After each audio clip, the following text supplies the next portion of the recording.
तो मैं आपको सदैव बता देता हूं, हम संस्था के प्रति समर्पित है, व्यक्ति के प्रति नहीं। और संस्था के प्रति सदैव समर्पित रहेंगे। आपसे हमारा विचारधारा मिलेगा, हम आपके साथ कदम से कदम मिला करके चलेंगे। हमें जो अच्छा लग रहा है, हम भी अनुभव रखते हैं। हम आपको कई दफे बताए, महासचिव जी को भी बताए, सबको बताए। और आप बता रहा हूं, आप अध्यक्ष हैं, लेकिन आप दिल्ली में मीटिंग कर रहे हैं। महासचिव महोदय के द्वारा मैसेज आता है, लेकिन आपके द्वारा कॉल नहीं आता है कि दिनेश जी मीटिंग है और आप आ जाएं। हम तो अपने महासचिव को मतलब आदेश का पालन किए। क्यों? क्योंकि ये पहले हमारे संस्था के संयोजक भी है।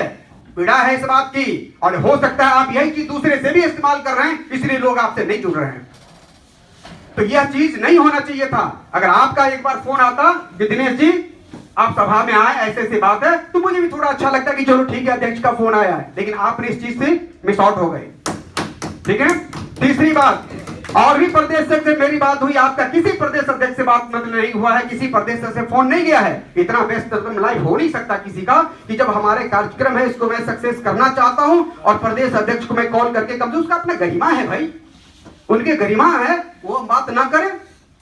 यह ठीक नहीं है, यह उचित नहीं है। ये इस चीज पे थोड़ा सा करना होगा। अगर इस चीज को नहीं करते, अभी मैं एक चीज और बता रहा हूं, मैं दिल्ली रौनियार वैश्य सभा के अध्यक्ष होने के नाते अभी इस बात पे हमारे प्रदीप जी ने भी आपत्ति जताया और मुझे भी थोड़ा कष्ट हुआ।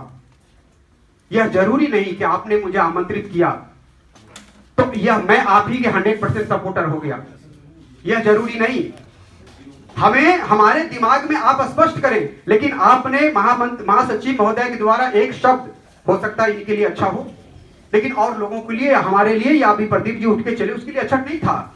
हमसे हमें कल जवाब देना कहा, आपने कहा कि भाई जो उस तरफ चर्चा करेंगे, जो उस तरफ बात करेंगे, वो हॉल से चले जाए। यह बात उचित नहीं लगा हमें, और ऐसा भविष्य में मैं उम्मीद भी नहीं करूंगा कि इस तरह की बात। आपका काम है जोड़ना देश को, चाहे कोई भी आए, जोड़ो, उनको पकड़िए, बात कीजिए, क्योंकि जब तक हम जोड़ेंगे नहीं, हम तकरार की स्थिति में बने रहेंगे तो तकरार तो हो ही रहा है और होता ही रहेगा आगे चल करके। फिर कहां हम देश जोड़ पाए? एजेंडा पास करने के लिए क्या होना चाहिए? पब्लिक होना चाहिए, आदमी होना चाहिए। जब आपके पास आदमी नहीं है तो ये एजेंडा पास करके होगा क्या? आज के डेट के अंदर आपने मुझे आदेश दिया कि दिनेश जी, महासचिव महोदय ने, आप अपने जारी कर दीजिए और आना चाहिए सब कोई। मैंने कहा बिल्कुल जी, ठीक है, आप कहें, आपका सम्मान करता हूं, रिस्पेक्ट करता हूं। मैंने व्यक्तिगत, हम अपने सभी लोगों को व्यक्तिगत मैसेज किए हुए हैं और फोन पे बात भी किया, और रिजल्ट है कि हमारे लोग, आपके लोग, आरबीएस के लोग यहां पर आकर के आपके बातों को सुन रहे हैं और आपको सपोर्ट कर रहा है, आगे भी सपोर्ट करेंगे।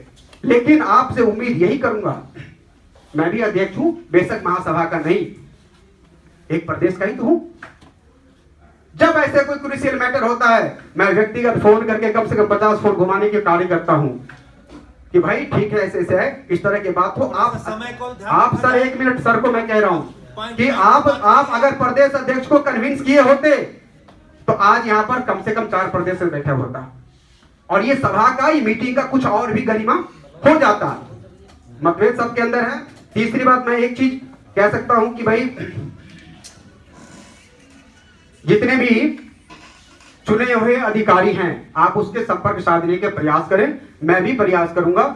मैं अध्यक्ष को बैठाने की कोशिश कर रहा हूं। मैं आगामी 10-15 दिन के अंदर ही मैं प्रदेश अध्यक्षों की मीटिंग बुलाऊंगा दिल्ली के अंदर। मैं उनके मनसा जानूंगा कि आखिर क्या बात है, क्या नहीं है, और मैं कोशिश करूंगा कि महासचिव महोदय के पास उनके सारे बातों को रखवाऊं और ये भी लिबरल होकर के उनसे बात करके उस चीज को कंप्लीट करें। एक मेरा सबसे बड़ा निर्णय, मनीष जी सुनिए एक मिनट में, मेरा ये ड्रीम है कि देश के गिने चुने लोग, 100 आदमी हर एक स्टेट से लेकर के जितने भी बुद्धिजीवी वर्ग के लोग हो, जिसमें महासभा के चुने हुए लोग नहीं होंगे, क्योंकि उनसे प्रभावित हो जाएगा बातें।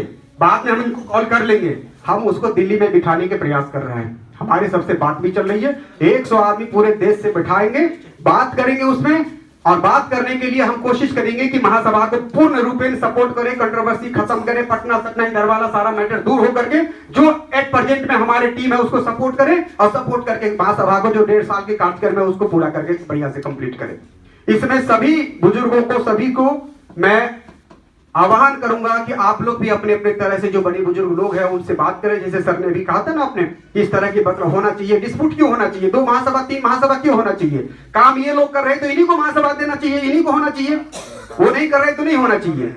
तो मैं पुनः आग्रह करूंगा कि 2-3 चीज मुझे अच्छा नहीं लगता रहता है, तभी मैं कभी सामने होता हूं। हमारे आरएसएस दिल्ली पर कोई भी आदमी उंगली उठाए उससे पहले हमारे इतिहास भी देख ले कि हमने महासभा के लिए क्या किया है और क्या करने चाहिए। कभी भी दिल्ली के अंदर मीटिंग होगा, मैंने महासचिव जी को बोला है, कभी भी मीटिंग बुलाए आरबीएस दिल्ली पे छोड़ दीजिए, मैं सारे व्यवस्था करके आपको देता हूं। और मीटिंग लेकिन बुलाते रहिए, करते रहिए, कंटिन्यू करते रहिए। तो आरबीएस पे कभी उंगलियां न उठाए। आरबीएस महासभा के सदैव साथ था, है और आगे भी महासभा के साथ रहेगा।